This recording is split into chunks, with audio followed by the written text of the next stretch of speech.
Tukombele zako wale ambao unawezesha isipokuwa wachache. Tunaomba kuongozwa na Roho Mtakatifu katika ibada hii. Baba, tunakusihi na sisi wote na kwa kutuongoza kwa kila jambo. Ongoze ukae na yule mwenye kuongoza ibada, muwezeshe wakaimba, wale watalihubiri neno lako, wawezeshe kunena kile unachotaka kwa asubuhi ya leo. Na tunaombea wale bado wako njiani, wawezeshe na waongoze wafike hapa salama, na Roho Mtakatifu aongoze ibada hii. Asante Baba kwa kuwa pamoja na sisi na kutuongoza katika jina la Yesu Kristo. Amen. Tusome katika kitabu cha Matendo ya Mitume sura ya 2 na mstari wa 42. Chapter 2 verse 42. Na tamsi badigi yeye atasoma kwa Kiingereza. I ask Nawajigi to read for us. Sio na Bible ya Kiingereza. Yes. Matendo ya Mitume sura ya 2 chapter 2 na mstari wa 42 verse 42. Umepata? Acha James aendelee kusoma na wewe utasoma pia. They spend their time learning from the apostle. Wametutangulia na hapa wabariki. Welcome. Tukiwapigia makofi sana. Tunawakaribisha vijana nyinyi mmekuja wajakosa kuwa hapa. People who can every Sunday. Tunawakaribisha mkaribie. We welcome everyone. Na Mungu awabariki. And God bless you. Hallelujah. Hallelujah. Juu muda, because of time, nataka tumkaribishe mhubiri wetu. We want to welcome our preacher, pastor wetu. Pastor. Na tukipiga makofi makubwa kwa Bwana.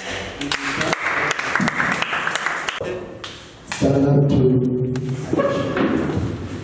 welcome our preacher.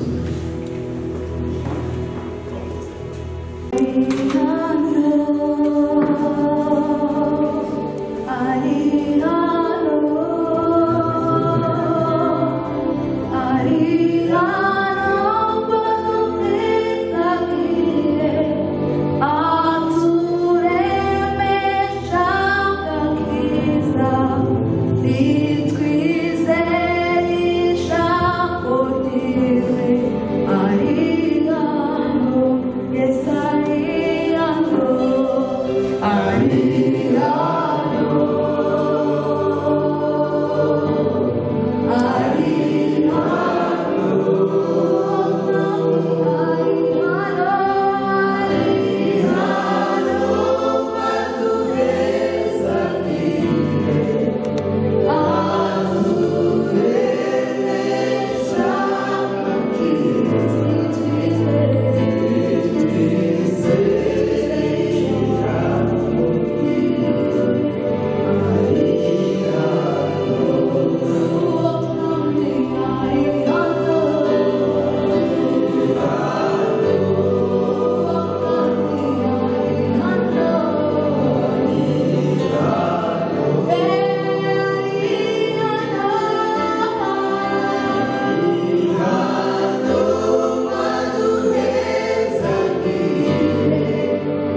nitajaribu kutumia Kiswahili.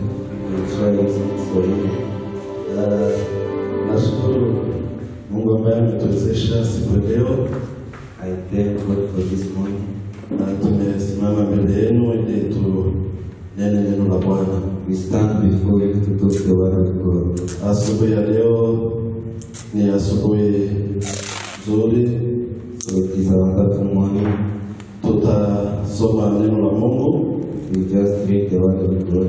Ambayo ni katika barua Paulo amemwandikia Filemoni. And is the book of Philemon. Tutaanza na mstari wa 10 hadi 25. Chapter 1, verse 10 to 21. Ya mtoto wangu niliyemzaa katika vifungo, ambaye zamani alikuwa hakufai, bali sasa hakufaa sana, wewe na mimi pia niliyemtumia kwako, lakini sikutaka kutenda maneno. Uniburudishe moyo wangu. Kitabu hiki, This book, katika Biblia tuna vitabu vingi. in the Bible we have many books. Tuna vitabu 66. We have 66 books. Na katika vitabu hivyo leo tutaongelea barua ya Paulo aliyomwandikia Filemoni. And in those books we talk on this letter which Paul wrote to Philemon. Barua hii inaitwa ni barua ya maridhiano. This letter is called the letter of understanding. Ni kitabu kitugiyunge. Ni hagati y'ubwiyunge hagati ya Onesimo na Filemoni. The letter of connection between Paul and Onesimo. Barua hii ina neno kuu. It has got the major word. Neno kuu ya barua hii ni kumpokea ndugu. And the main theme of this letter is to welcome a new brethren. Kumpokea ndugu kwa jamii. To welcome a new brethren in the family. Na tunayo shabaha ya barua hii ni kuandikwa. And we have the main purpose of this letter.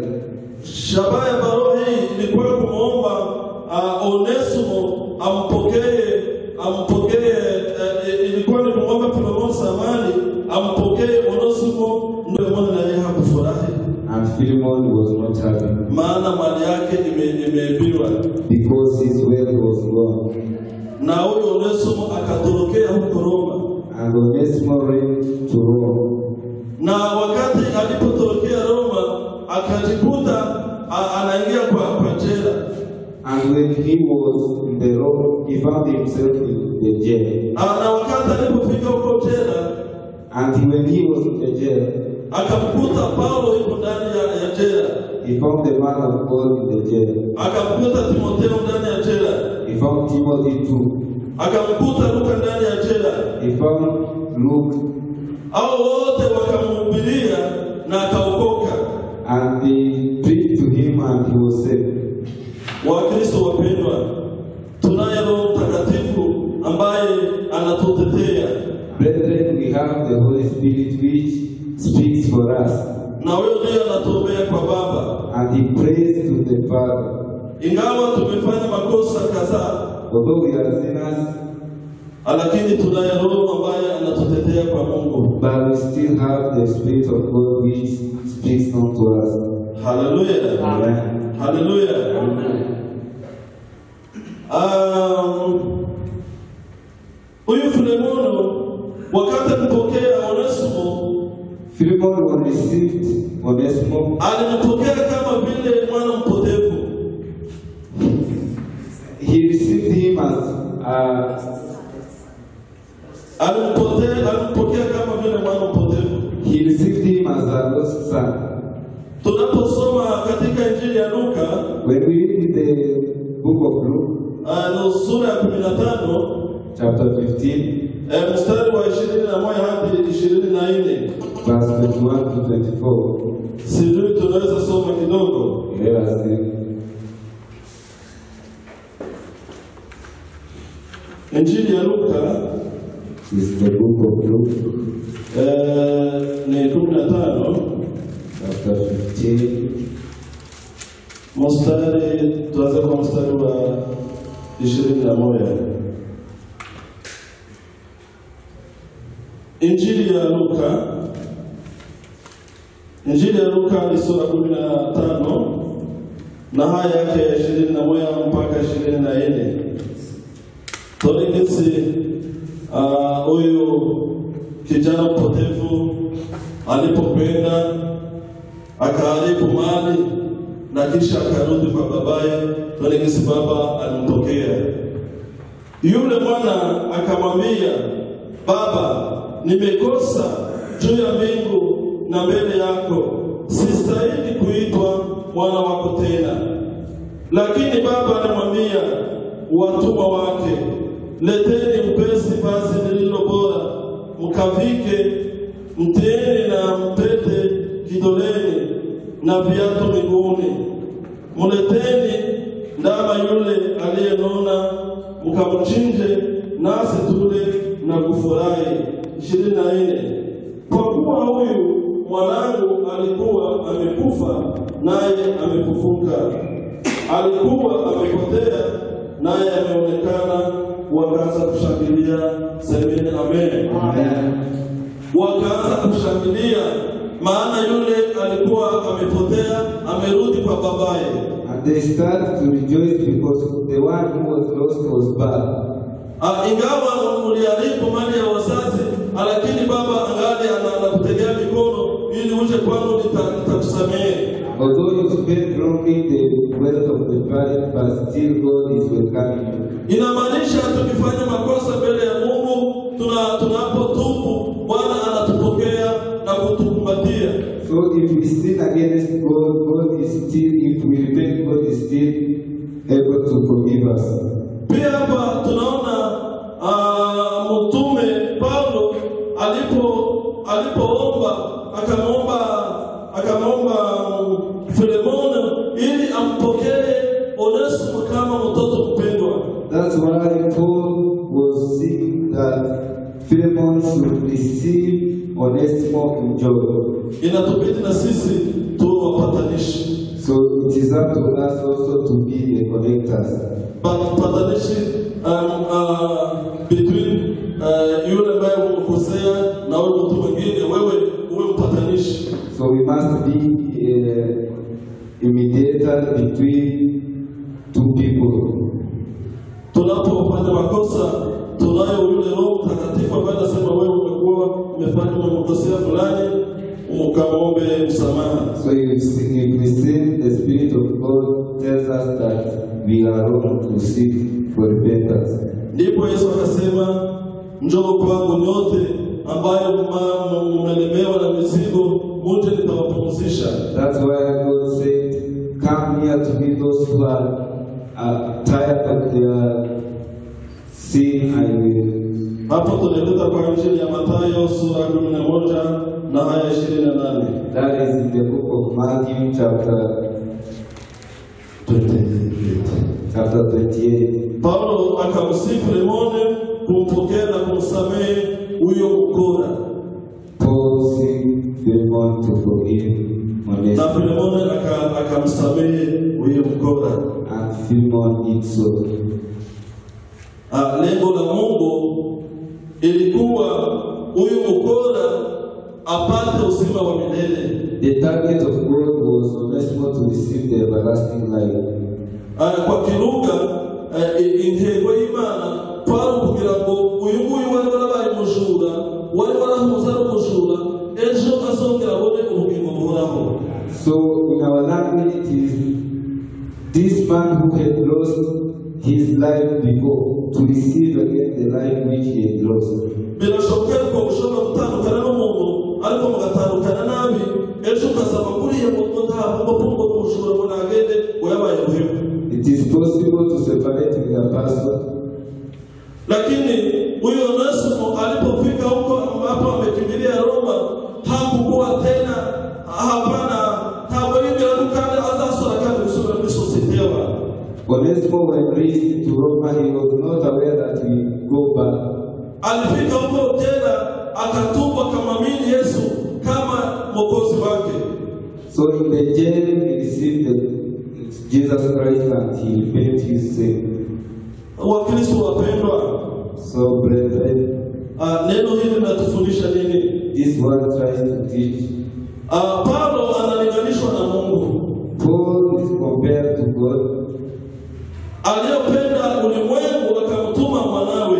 who loved the universe and he sent his only son. Filemoni naye analinganishwa na Yesu Kristo, And Philemon is like Jesus Christ, aliyetoa mizigo yetu sisi wote akaenda kafa msalabani. who carried our sins and went to cross. Na Onesimo naye analinganishwa na binadamu. And Onesimus is like us, Huyu binadamu ambaye ameasi. the man who has sinned against God. Kwa ajili ya Yesu alipokuwa mpatanishi, And Jesus was the mediator, tukapata uzima wa milele. and we found the everlasting life. Ndugu mpendwa, So brethren, Filemoni alimsamehe huyu mkora. Philemon forgive Onesimo. Inawezekana na wewe kuna yule ndugu ambaye amekukosea. It is possible that there is someone who has sinned against you. Inawezekana ni jirani yako ambaye amekukosea. It might be your neighbor. Inawezekana ni Mkristo ndugu yako ambaye amekukosea. It may be a Christian. Inawezekana na pastor naye ni binadamu anaweza kukukosea. It may be a pastor. Asubuhi ya leo mimi nasema tusamehe. This morning, the word of God comes to us to restore. Tupige hatua ili tusamehe wale wote ambao wametukosea. We step forward to forgive. Mstari wa 17 na unaongelea mambo hayo. So verse 17 also talks like that. Tuwe na moyo wa kusamehe. We have the spirit of forgiveness. Yule ambaye hasamehe hata urithi ufalme wa Mungu. The one who does not forgive will also not be forgiven. Yesu akasema, enyi mwenye kuwa na mizigo, muje kwangu nitawapumzisha. And Jesus said, those with burdens, come to me and I will rescue you. Inawezekana tunayo mizigo nyingi. It is possible that we have so many burdens. Na mizigo hiyo, usipokuja kanisani, hautapumzishwa. And those burdens, if you are not coming to church, you won't be rescued from it. Tuombe Mungu, So we pray from God, ili Mungu atusamehe. so that God will forgive us. Na tuwe na nguvu ya kusamehe hao wote ambao wametukosea. And we have the courage of forgiving those who have sinned against us. Na tunafikia mwisho wa ibada yetu.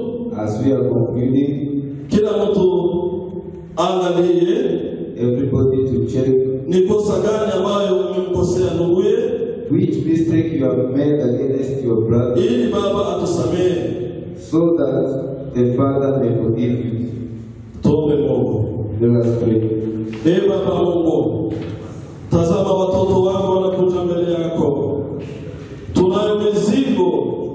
Baba, tunaomba utusamehe ili tupate nguvu za Roho Mtakatifu. Samehewa Baba, samehewa mama, samehe vijana, ili wote wapate hiyo nguvu ya Roho Mtakatifu ya kusamehe wale wote ambao wametukosea. Asante, tunaomba na kuamini kwa jina lako Yesu. Amen. Amen.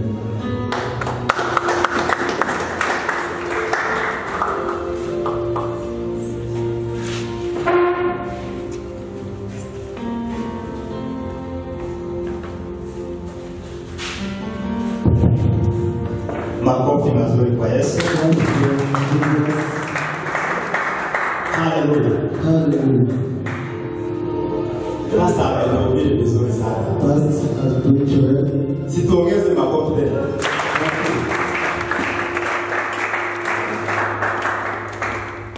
Hii baada si ya vijana peke yao.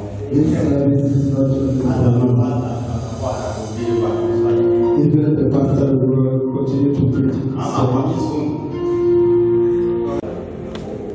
There is someone from Kinshasa. Kwa huko chago tunaendana. When we are Nimepatana na mie lugha zote. It is a must to use every language.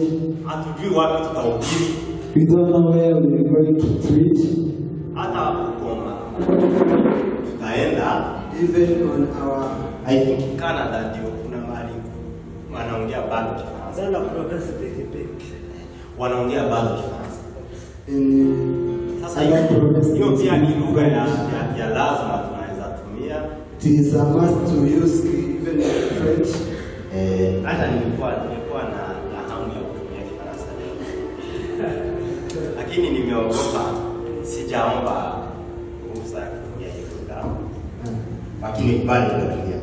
He was trying to use English French, but Bishop amekuja nyuma, our bishop, pia na wazee wa kanisa, even the elder of the church, vijana wengine wamekuja nyuma. even the other, Karibia na Mungu awabariki sana. feeling very bad. Ibada hii ni ya maana. This service is so important. Amen. First of all, Ya kama hii ibada ni ya maana. and that made me to Juu I think our This service is so important. We have not asked him to use Kiswahili. wamemuomba kuhubiri leo, We have asked him to preach only, lakini yeye akaamua kutumia Kiswahili. but he has used Kesho tunaweza enda hapa Kiswahili. Soweto, tunawahubiri wale wenye wasikie lugha yetu. Tomorrow we can go to Soweto to preach in Hata kama Kiswahili. wageni ametupea nyimbo yenye Wakenya hawezi sikia maana yake. Tumesema kwa ibada hii ni Kiswahili na Kiingereza. In this service we are only allowed to use Kiswahili and French Tunajiandaa kwenda kuhubiri. because we are preparing to go to preach outside. Amen. Amen. Hata Ebeneza, mlikuwa tayari kwa kuimba leo? Mlikuwa tayari? Ebenezer, we are ready to sing for us. Mmejiandaa na nyimbo gani ya Kifaransa kwa ajili ya kukamilisha ibada yetu? We are rich at the end of our service. Acha niwaombe mapastors kama watatu Let us ask our pastor. wanaweza kuwa na neno kwa ile neno yenye wanaweza tuongelea kwa sasa, hata kama si kuhubiri. They can speak for us. Amen. Amen. Hata pastor mwenye anaweza yatamka maneno kama mbili hivyo kwa dakika mbili They can talk like two kuhusu ibada yetu ya vijana ya asubuhi. about this service. Na mwenye ataongea nyuma The one who is going to ni pastor wetu wa vijana. conclude is our pastor. Yeye ataongea nyuma ya mwingine. Is the one who we are going to conclude. Acha tuwasiwale. Let us welcome our pastor.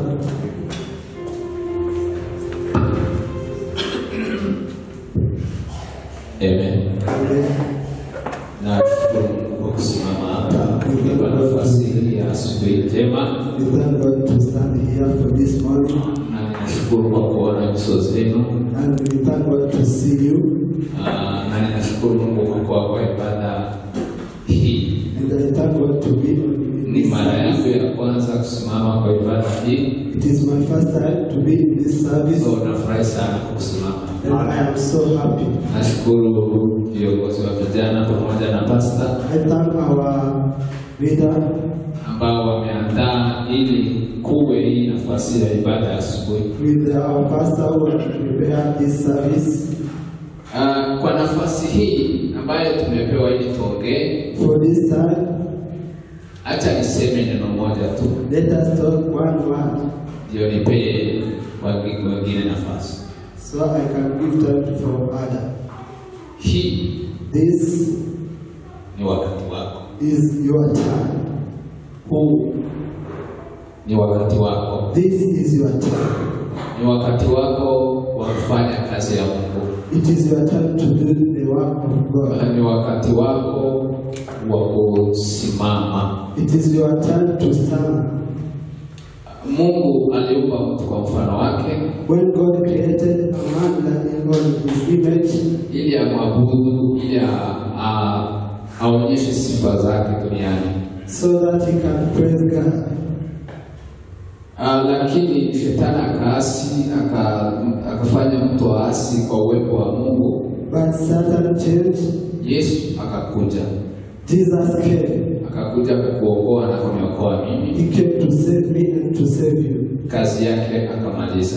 And the end of the Na kumaliza hiyo kazi ya kuokoa mtu, when he end to save you, lakini sifa bado za Mungu zinahitajika ulimwenguni. but Hii kazi ya kuonyesha uwepo wa Mungu this time for glorifying God, ni kazi yako. it is your time. Hakuna mtu mwingine. There is no one. Amen. Amen. Hakuna mtu There mwingine. is no one. So acha kuchelewa. Let's Mambo ni mingi ya kufanya. Hii mambo ya ulimwengu ambayo ni vizuizi ni mingi sana, watu wamekuwa busy. do not rest. It is your time. There is many things to do, but just come to do the work of God. Lakini hii ni wakati wako. But this is your time. Usipoteze wakati wako kwa Don't bure. waste your time. Wakati inapita hairudi. The time passes and does not back. Sana sana nyinyi vijana, acha nimalizie hapo. You,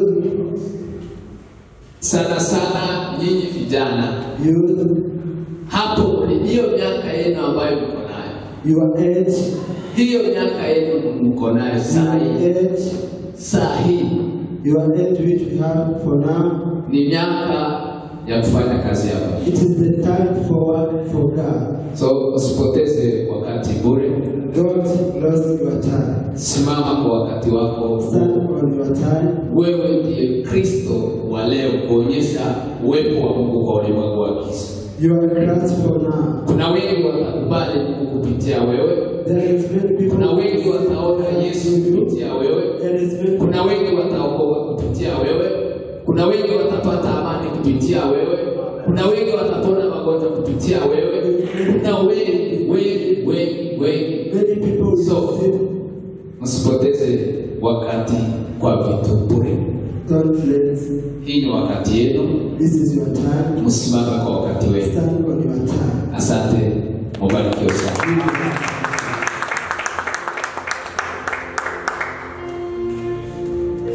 Naona masaa yamesonga sana.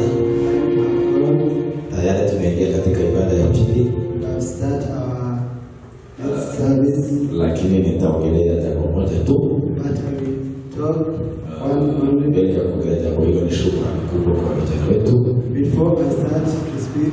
Mungu aendelee kuwabariki.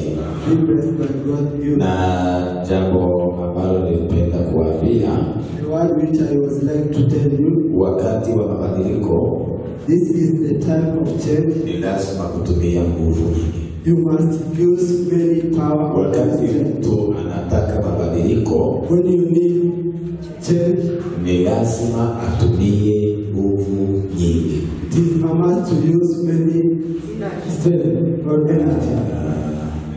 Sababu Because kuna yale yalikuwa yamezoelewa, there was many, kugeuza, kuchange. there is many things which was Ni broken. lazima tuweze kutumia nguvu nyingi. It is a must to use many energy. Katika historia ya kanisa When the history of the church, wanatuambia mtu ambaye anaitwa Martin Luther. to talk about the person Huyo alitaka kugeuza mambo, is the one who was trying to change. na wakati alitaka kugeuza mambo, When he was trying to change, aliweza kutumia nguvu zake zote, he used many power. alitumia muda wake wote, He used his. aliweza kutumia nguvu zake zote. He used all his energy. Ninapomalizia, When I conclude, jaribuni kutumia muda wenu vizuri, let us try to use when. jaribuni kutumia akili zenu vizuri, Let us try to use when you are. jaribuni kutumia nguvu zenu vizuri, Let us try to use when. sababu ni mabadiliko. Because you need Ni change. lazima muweze kubadilisha mawazo, It is a must to you to change. badilisha akili, To change your knowledge. badilisha mwelekeo, To change your direction. badilisha maono. To change your. Hii ni mwaka yenu ya kubadilisha, This is your. na ni lazima muweze kutumia nguvu nyingi. It is a must to. Tubarikiwe sana kwa sababu ya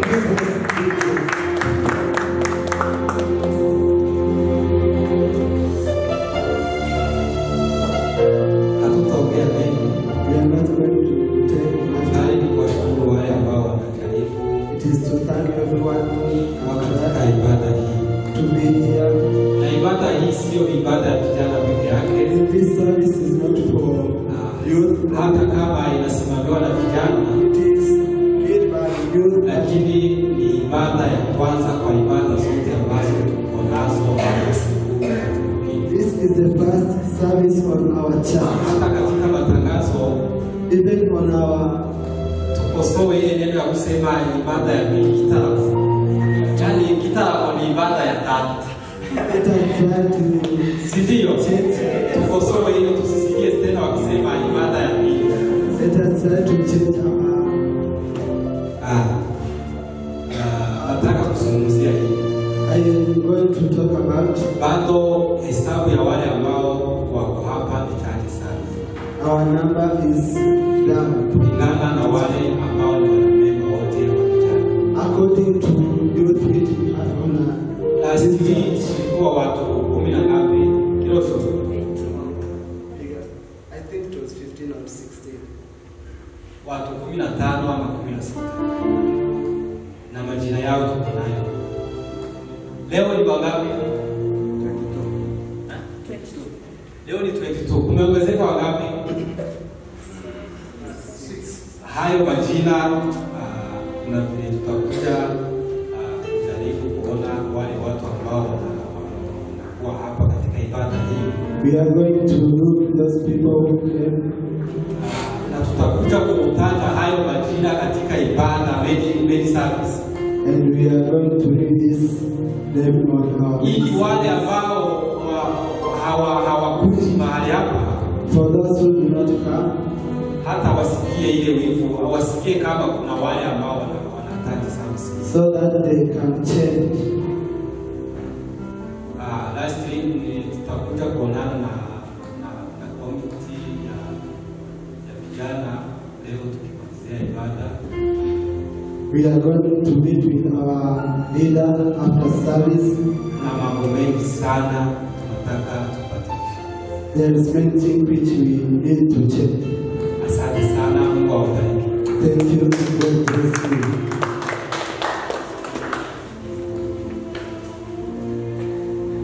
Amen. Amen. Papa, umwanya w'abana. We are two. There is a time. And we ask for forgiveness. Abashumba As we continue to come in front, kama mudusengere we are going to live that nuko kugeza aya masaha ntituragira ku cyifuzo cyacu.